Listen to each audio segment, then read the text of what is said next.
Hello friends, I'm Ellie, welcome to Cardboard Design. Today, let's listen to beautiful and meaningful fairy tales. First fairy tale, The Iron Stove. In the days when wishing was still of some use, a king's son was bewitched by an old witch and shut up in an iron stove in a forest. There he passed many years, and no one could deliver him. Then a king's daughter came into the forest, who had lost herself and could not find her father's kingdom again. After she had wandered about for 9 days, she at length came to the iron stove. Then a voice came forth from it, and asked her, "Whence comest thou, and whither goest thou?" She answered, "I have lost my father's kingdom, and cannot get home again." Then a voice inside the iron stove said, "I will help thee to get home again, and that indeed most swiftly, if thou wilt promise to do what I desire of thee. I am the son of a far greater king than thy father, and I will marry thee." Then was she afraid, and thought, Good heavens, what can I do with an iron stove? But as she much wished to get home to her father, she promised to do as he desired. But he said, "Thou shalt return here, and bring a knife with thee, and scrape a hole in the iron." Then he gave her a companion who walked near her, but did not speak. But in 2 hours he took her home. There was great joy in the castle when the king's daughter came home, and the old king fell on her neck and kissed her. She, however, was sorely troubled, and said, Dear father, what I have suffered! I should never have got home again from the great wild forest if I had not come to an iron stove, but I have been forced to give my word that I will go back to it, set it free, and marry it. Then the old king was so terrified that he all but fainted, for he had but this one daughter. They therefore resolved they would send, in her place, the miller's daughter, who was very beautiful. They took her there, gave her a knife, and said she was to scrape at the iron stove. So she scraped at it for 24 hours, but could not bring off the least morsel of it. When day dawned, a voice in the stove said, "It seems to me it is day outside." Then she answered, It seems so to me too. I fancy I hear the noise of my father's mill. "So thou art a miller's daughter. Then go thy way at once, and let the king's daughter come here." Then she went away at once, and told the old king that the man outside there would have none of her. He wanted the king's daughter. They, however, still had a swineherd's daughter, who was even prettier than the miller's daughter, and they determined to give her a piece of gold to go to the iron stove instead of the king's daughter. So she was taken thither, and she also had to scrape for 24 hours. She, however, made nothing of it. When day broke, a voice inside the stove cried, "It seems to me it is day outside." Then answered she, So it seems to me also. I fancy I hear my father's horn blowing. "Then thou art a swineherd's daughter. Go away at once, and tell the king's daughter to come, and tell her all must be done as promised, and if she does not come, everything in the kingdom shall be ruined and destroyed, and not one stone be left standing on another." When the king's daughter heard that, she began to weep, but now there was nothing for it but to keep her promise. So she took leave of her father, put a knife in her pocket, and went forth to the iron stove in the forest. When she got there, she began to scrape, and the iron gave way, and when 2 hours were over, she had already scraped a small hole. Then she peeped in, and saw a youth so handsome, and so brilliant with gold and with precious jewels, that her very soul was delighted. Now, therefore, she went on scraping, and made the hole so large that he was able to get out. Then said he, "Thou art mine, and I am thine. Thou art my bride, and hast released me." He wanted to take her away with him to his kingdom, but she entreated him to let her go once again to her father. And the king's son allowed her to do so, but she was not to say more to her father than 3 words, and then she was to come back again. So she went home, but she spoke more than 3 words, and instantly the iron stove disappeared, and was taken far away over glass mountains and piercing swords. But the king's son was set free, and no longer shut up in it. After this she bade goodbye to her father, took some money with her, but not much, and went back to the great forest, and looked for the iron stove, but it was nowhere to be found. For 9 days she sought it, and then her hunger grew so great that she did not know what to do, for she could no longer live. When it was evening, she seated herself in a small tree, and made up her mind to spend the night there, as she was afraid of wild beasts. When midnight drew near, she saw in the distance a small light, and thought, there I should be saved. She got down from the tree, and went towards the light, but on the way she prayed. Then she came to a little old house, and much grass had grown all about it, and a small heap of wood lay in front of it. She thought, whither have I come? And peeped in through the window, but she saw nothing inside but toads, big and little, except a table well covered with wine and roast meat, and the plates and glasses were of silver. Then she took courage, and knocked at the door. The fat toad cried, Little green waiting maid with a limping leg, little dog of the limping leg, hop hither and thither, and quickly see who is without. And a small toad came walking by and opened the door to her. When she entered, they all bade her welcome, and she was forced to sit down. They asked, Where hast thou come from, and whither art thou going? Then she related all that had befallen her, and how because she had transgressed the order which had been given her not to say more than 3 words, the stove and the king's son also had disappeared, and now she was about to seek him over hill and dale until she found him.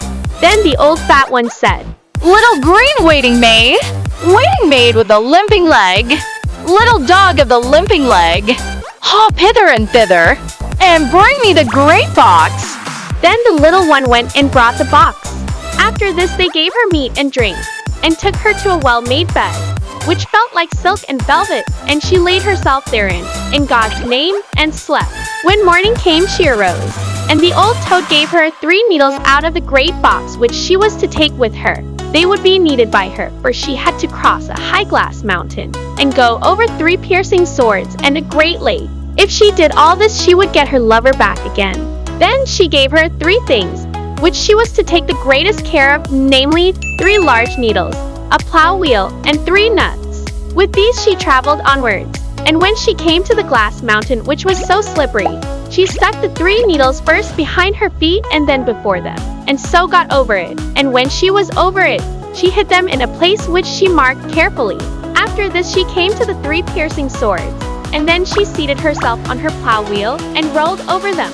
At last she arrived in front of a great lake, and when she had crossed it, she came to a large and beautiful castle. She went and asked for a place. She was a poor girl, she said, and would like to be hired. She knew, however, that the king's son whom she had released from the iron stove in the great forest was in the castle.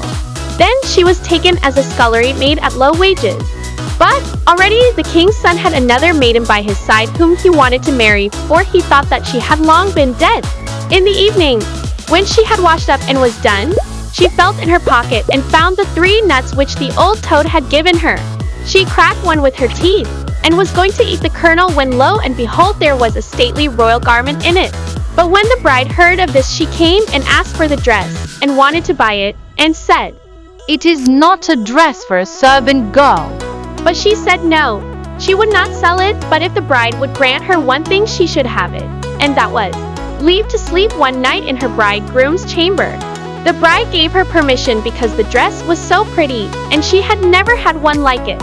When it was evening she said to her bridegroom, That silly girl will sleep in thy room.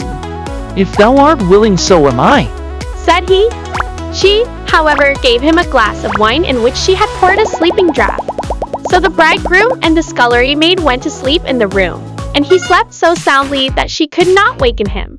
She wept the whole night and cried, I set thee free when thou wert in an iron stove in the wild forest. I sought thee, and walked over a glass mountain, and 3 sharp swords, and a great lake before I found thee, and yet thou wilt not hear me. The servant sat by the chamber door, and heard how she thus wept the whole night through, and in the morning they told it to their lord. And the next evening when she had washed up, she opened the 2nd nut, and a far more beautiful dress was within it, and when the bride beheld it, she wished to buy that also. But the girl would not take money, and begged that she might once again sleep in the bridegroom's chamber. The bride, however, gave him a sleeping drink, and he slept so soundly that he could hear nothing. But the scullery maid wept the whole night long, and cried, I set thee free when thou wert in an iron stove in the wild forest. I sought thee, and walked over a glass mountain, and over 3 sharp swords, and a great lake before I found thee, and yet thou wilt not hear me. The servant sat by the chamber door and heard her weeping the whole night through, and in the morning informed their lord of it. And on the 3rd evening, when she had washed up, she opened the 3rd nut, and within it was a still more beautiful dress which was stiff with pure gold. When the bride saw that, she wanted to have it, but the maiden only gave it up on condition that she might for the 3rd time sleep in the bridegroom's apartment. The king's son was, however, on his guard, and threw the sleeping draught away. Now, therefore, when she began to weep and to cry, Dearest love, I set thee free when thou wert in the iron stove in the terrible wild forest. the king's son leapt up and said, Thou art the true one, thou art mine, and I am thine. Thereupon, while it was still night, he got into a carriage with her, and they took away the false bride's clothes so that she could not get up.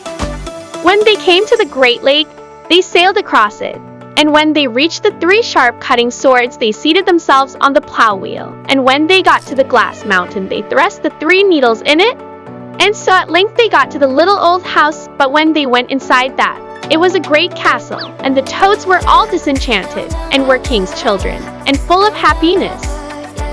Then the wedding was celebrated, and the king's son and the princess remained in the castle, which was much larger than the castles of their fathers.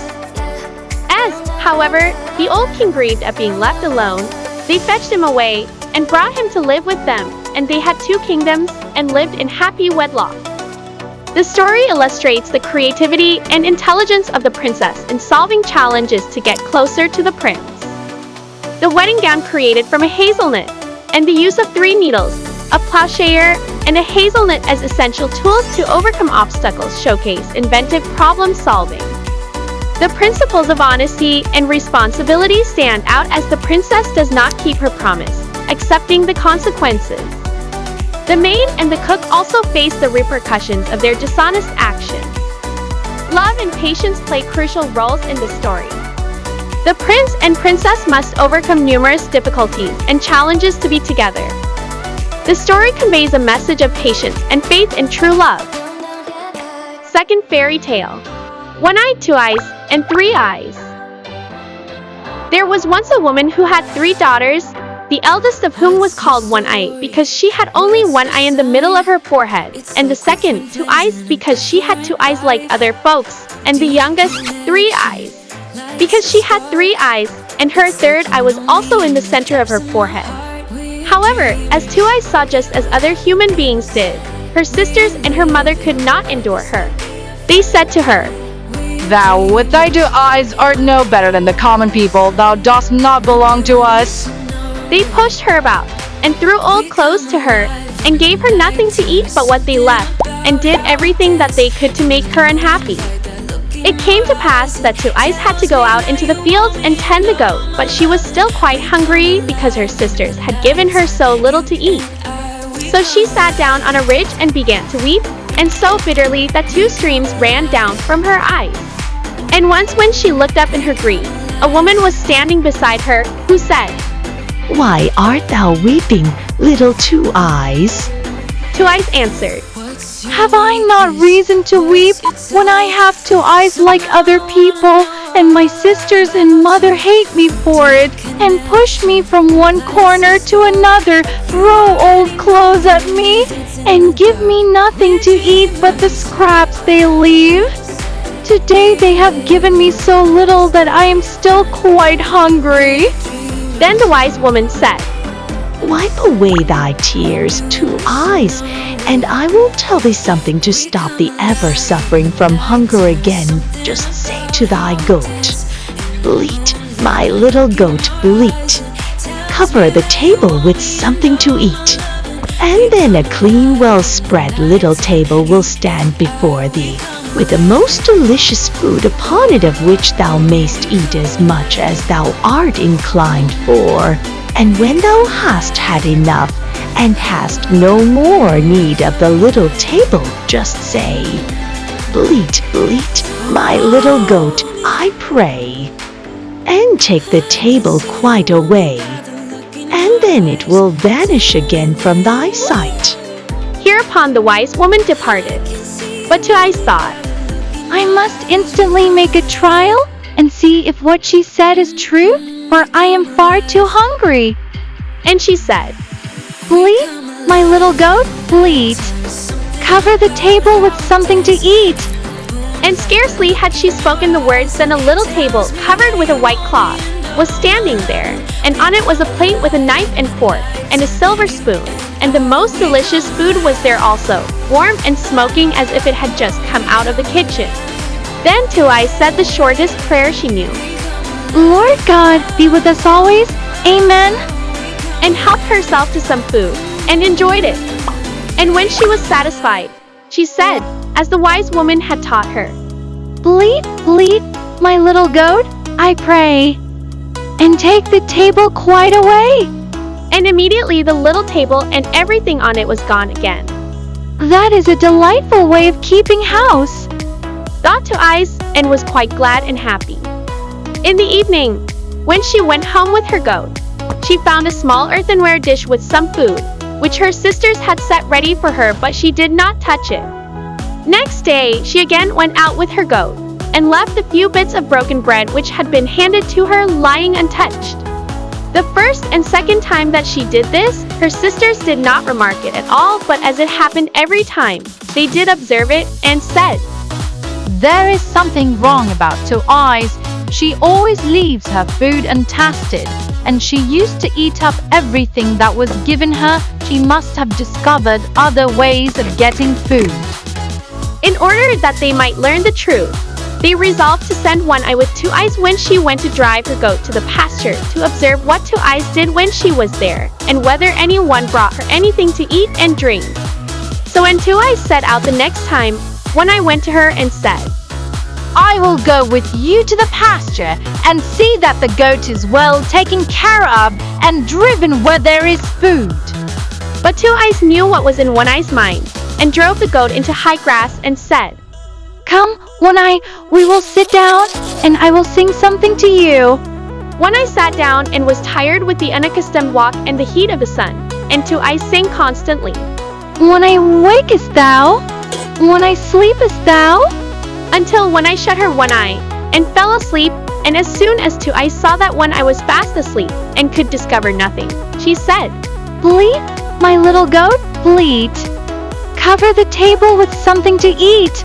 and seated herself at her table, and ate and drank until she was satisfied, and then she again cried, Bleat, bleat, my little goat, I pray.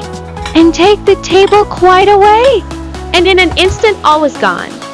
Two Eyes now awakened One Eye, and said, One Eye, you want to take care of the goat and go to sleep while you are doing it, and in the meantime the goat might run all over the world.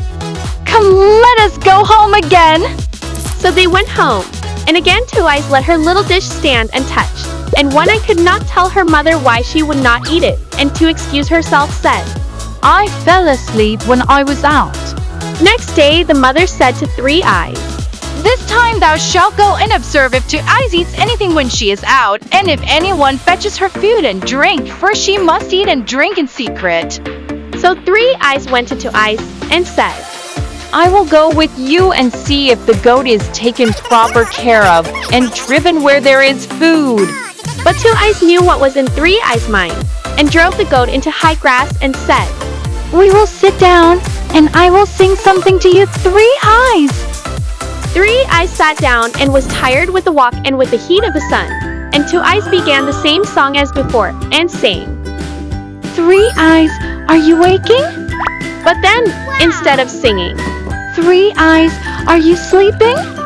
as she ought to have done, she thoughtlessly sang, Two Eyes, are you sleeping? and sang all the time. Three Eyes, are you waking? Two Eyes, are you sleeping? Then two of the eyes which Three Eyes had shut and fell asleep, but the third, as it had not been named in the song, did not sleep. It is true that Three Eyes shut it, but only in her cunning, to pretend it was asleep too, but it blinked, and could see everything very well. And when Two Eyes thought that Three Eyes was fast asleep, she used her little charm, Bleat, my little goat, bleat. Cover the table with something to eat. and ate and drank as much as her heart desired, and then ordered the table to go away again. Bleat, bleat, my little goat, I pray, and take the table quite away. And Three Eyes had seen everything. Then Two Eyes came to her, waked her, and said, Have you been asleep, Three Eyes? You are a good caretaker. Come, we will go home. And when they got home, Two Eyes again did not eat. And Three Eyes said to the mother, Now, I know why that high-minded thing there does not eat. When she is out, she says to the goat, Bleat, my little goat, bleat. Cover the table with something to eat. And then a little table appears before her covered with the best of food, much better than any we have here. And when she has eaten all she wants, she says, Bleat, bleat, my little goat, I pray. And take the table quite away, and all disappears. I watched everything closely. She put two of my eyes to sleep by using a certain form of words, but luckily the one in my forehead kept awake. Then the envious mother cried, Dost thou want to fare better than we do? The desire shall pass away. And she fetched a butcher's knife, and thrust it into the heart of the goat, which fell down dead. When Two Eyes saw that, she went out full of troubles, seated herself on the ridge of grass at the edge of the field, and wept bitter tears. Suddenly the wise woman once more stood by her side, and said, Two Eyes, why art thou weeping? Have I not reason to weep? She answered, The goat which covered the table for me every day when I spoke your charm has been killed by my mother, and now I shall again have to bear hunger and want. The wise woman said, Two Eyes, I will give thee a piece of good advice. Ask thy sisters to give thee the entrails of the slaughtered goat, and bury them in the ground in front of the house, and thy fortune will be made. Then she vanished, and Two Eyes went home and said to her sisters, Dear sisters, do give me some part of my goat. I don't wish for what is good, but give me the entrails. Then they laughed and said, If that's all you want, you can have it. So Two Eyes took the entrails and buried them quietly in the evening, in front of the house door, as the wise woman had counseled her to do. Next morning, when they all awoke and went to the house door, there stood a strangely magnificent tree with leaves of silver and fruit of gold hanging among them, so that in all the wide world there was nothing more beautiful or precious. They did not know how the tree could have come there during the night, but Two Eyes saw that it had grown up out of the entrails of the goat, for it was standing on the exact spot where she had buried them. Then the mother said to One Eye, Climb up, my child, and gather some of the fruit of the tree for us. One Eye climbed up, but when she was about to get hold of one of the golden apples, the branch escaped from her hand, and that happened each time, so that she could not pluck a single apple, let her do what she might. Then said the mother, Three Eyes, do you climb up? You with your three eyes can look about you better than One Eye. One Eye slipped down, and Three Eyes climbed up. Three Eyes was not more skillful, and might search as she liked, but the golden apples always escaped her. At length the mother grew impatient, and climbed up herself, but could get hold of the fruit no better than One Eye and Three Eyes, for she always clutched empty air. Then said Two Eyes, I will just go up. Perhaps I may succeed better. The sisters cried, You indeed, with your 2 eyes, what can you do? But Two Eyes climbed up, and the golden apples did get out of her way, but came into her hand of their own accord, so that she could pluck them one after the other, and brought a whole apronful down with her. The mother took them away from her, and instead of treating poor Two Eyes any better for this, she and One Eye and Three Eyes were only envious because Two Eyes alone had been able to get the fruit, and they treated her still more cruelly. It so befell that once when they were all standing together by the tree, a young knight came up. Quick, 2 eyes, Cried the two sisters, creep under this, and don't disgrace us. and with all speed they turned an empty barrel which was standing close by the tree over poor Two Eyes, and they pushed the golden apples which she had been gathering under it too. When the knight came nearer, he was a handsome lord, who stopped and admired the magnificent gold and silver tree, and said to the two sisters, "To whom does this fine tree belong?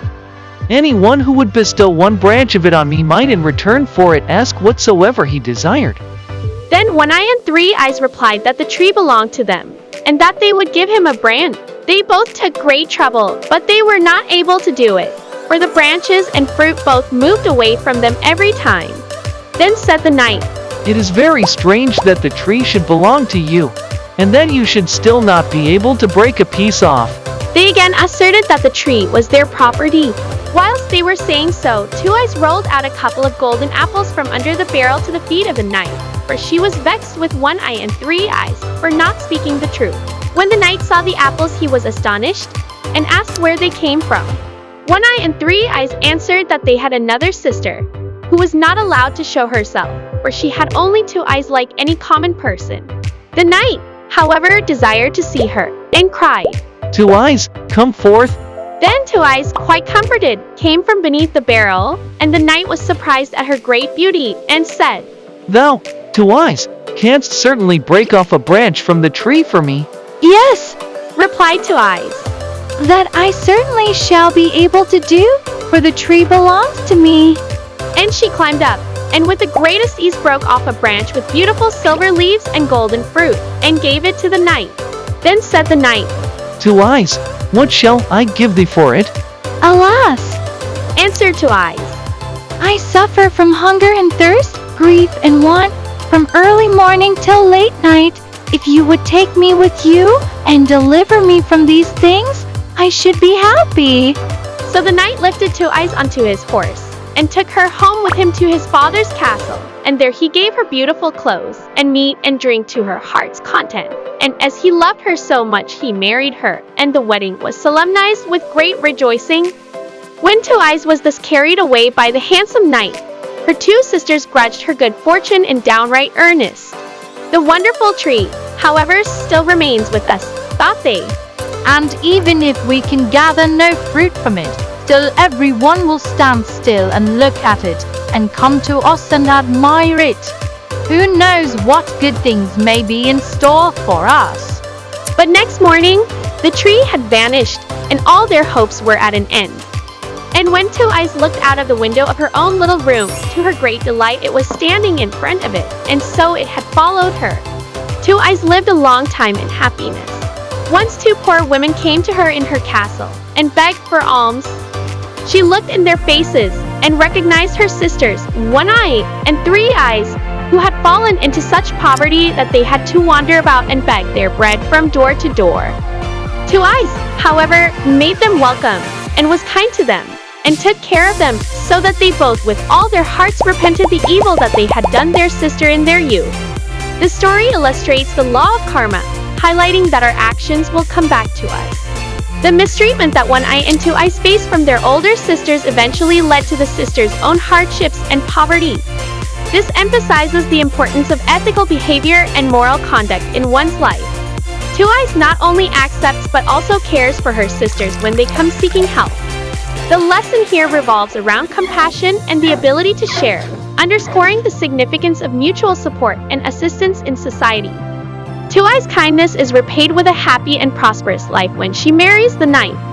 However, even when her sisters realize their mistake, Two Eyes remains open-hearted and accepts them, sharing her wealth. The lesson is about the value of gratitude and the ability to forgive, promoting kindness and understanding in human interaction. This is the end of the storytelling session. Do you find the fairy tales I tell attractive? Please like, share, subscribe to listen to more great fairy tales. See you tomorrow. Bye-bye.